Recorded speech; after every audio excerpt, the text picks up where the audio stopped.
اسی طرح پیٹ کا گناہ، انسان کئی مرتبہ بنے بنائے کھانے اور بنی بنائی چیزیں کھانے کا عادی ہوتا ہے، تو کس نے بنایا، اس میں کیا کیا ڈالا گیا، اس کا پتہ کرنا ہمارے اوپر فرض ہوتا ہے۔ جو کھانا ہم کھاتے ہیں نا، اس کھانے کا ایک فرض ہے۔ کھانے کا فرض یہ کہ کیا منہ میں جو جا رہا ہے وہ حلال ہے یا نہیں۔ ہم یہ نہیں کہہ سکتے کہ جی ہم نے تو کھا لیا تھا، ہمیں کیا پتا وہ تو حلال نہیں تھا۔ شریعت کہتی ہے نہیں، کھانے سے پہلے تو ہم نے پتہ کیوں نہیں کیا کہ یہ حلال ہے یا نہیں۔ ہم اس بات کے پابند ہیں کہ صرف حلال کھائیں۔ تو ایسی چیزیں جو مشتبہ ہو سکتی ہیں، کیونکہ بہت مختلف جگہوں کی بنی ہوئی آتی ہیں، مسلمانوں کی بنی ہوئی، کافروں کی بنی ہوئی۔ آج کل تو ماشاءاللہ مشرق کی چیز مغرب میں بکتی ہے، مغرب کی چیز مشرق میں بکتی ہے۔ تو اس چیز کا بھی بڑا خیال رکھیں۔ آپ بازار سے کوئی کھانے کی چیز خریدنا چاہتے ہیں، بسکٹ ہیں، کوئی اور چیز ہے، تو اس کو پڑھا ضرور کریں کہ اس کے اندر جو کنٹینٹس ہیں وہ حلال ہیں یا نہیں ہے۔ اس کی فکر رکھا کریں۔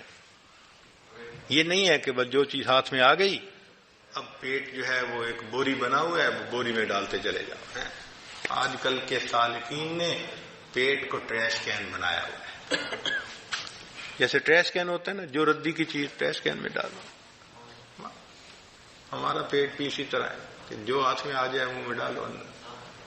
اس کا خیال رکھیں، کیونکہ پیٹ میں اگر حرام چلا جائے تو انسان کی محنت ضائع ہوتی ہے۔ حضرت شاہ غلام علی دہلوی رحمۃ اللہ علیہ نے اپنے حالات میں لکھا ہے، فرماتے ہیں کہ میں ایک مرتبہ ایک دعوت میں شریک ہو گیا، مجھے پتہ نہیں تھا، مگر وہاں کھانا جو تھا وہ مشتبہ تھا اور میں نے کھا لیا۔ نتیجہ یہ ہوا کہ میری ساری کیفیت ضائع۔ کہتے ہیں کہ میں بہت پریشان تو بتائے ہوا، اللہ سے معافی مانگی اور بالآخر اپنے شیخ کی خدمت میں حاضر ہوا، حضرت مرزا مظہر جانے جانا رحمت اللہ، اور ان کو بتایا کہ حضرت میرے ساتھ یہ ہوا۔ حضرت نے بھی افسوس کا اظہار کیا، مگر ساتھ کہا کہ آپ میرے پاس آنا، میں روزانہ آپ کو توجہات دوں گا۔ فرماتے ہیں کہ میں روز شیخ کی خدمت میں جاتا اور حضرت مجھے روز توجہ دیتے، اور یہ الفاظ لکھتے ہیں کہ ایسی توجہ ہاتھی پہ ڈالی جاتی وہ بھی متاثر ہوتا، ایسی توجہ دیتے ہیں۔ فرماتے ہیں کہ میں 40 دن شیخ کے پاس جا کر وہ توجہ لیتا رہا، ایک مرتبہ کھانے کی ظلمت تب دل سے دور ہوئی۔ ایک مرتبہ کھانے کی ظلمت تب دل سے دور ہوئی۔ اگر ایک مرتبہ کی ظلمت 40 دن کی توجہ سے جا کے دور ہوتی ہے تو سوچیں ہمیں کتنا خیال رکھنا چاہیے۔